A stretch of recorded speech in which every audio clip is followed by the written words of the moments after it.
What's up, guys? Matt here, Rolling Heavy Magazine. So, what are we doing? It's Saturday morning.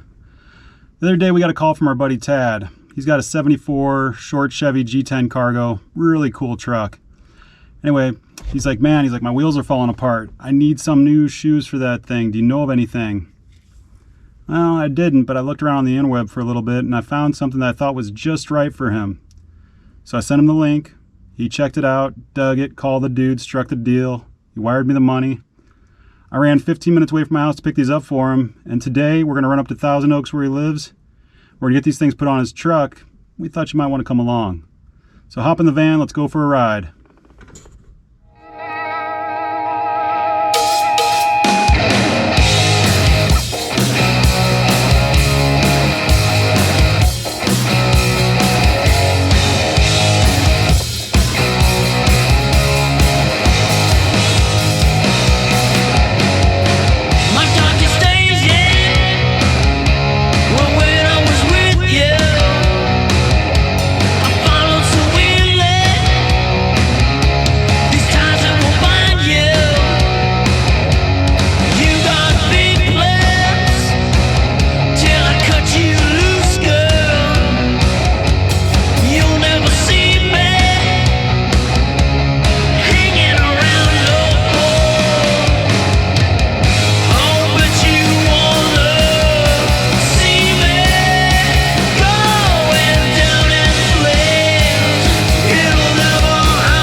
We're going to be putting the wheels on this right here, Tad 74 G10.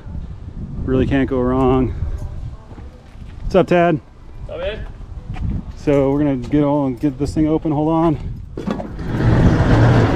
That's what's going on. 1510, 15.8 Ansen slot, top Eliminators.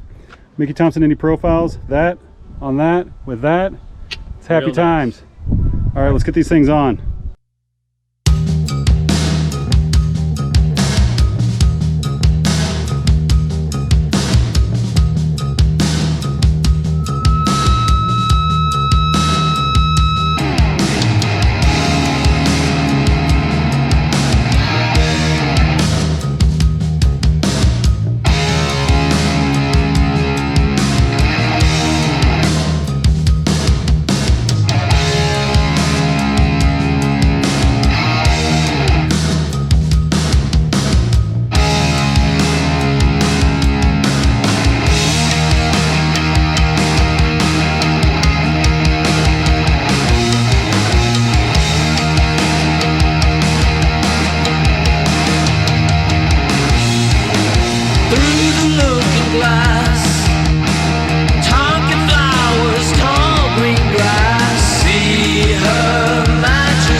Well guys, there we go. 74 Chevy G10. Took the 14-inch rockets off, put the 15x8 and 15x10 Ansen top eliminators with Mickey Thompson Indy profiles on, and damn did that make a huge difference. The van looks right now. I mean, when they say shoes make the outfit, they weren't messing around. That literally changed the whole deal. I mean, N5015s, G6015s on the front and back. You kind of can't go wrong. I mean, that just looks right and tight. So that's where we are today. We're wrapped up. We're gonna go get some burgers and fries. We just wanted to kind of give you guys an idea of what this turned out like. N5015s, G6015s, 15x8s, 15x10s. It's kind of a match made in heaven. But check it out, you guys. But yeah, I gotta be honest, that just looks good. All right guys, thanks for watching. We'll talk to you later.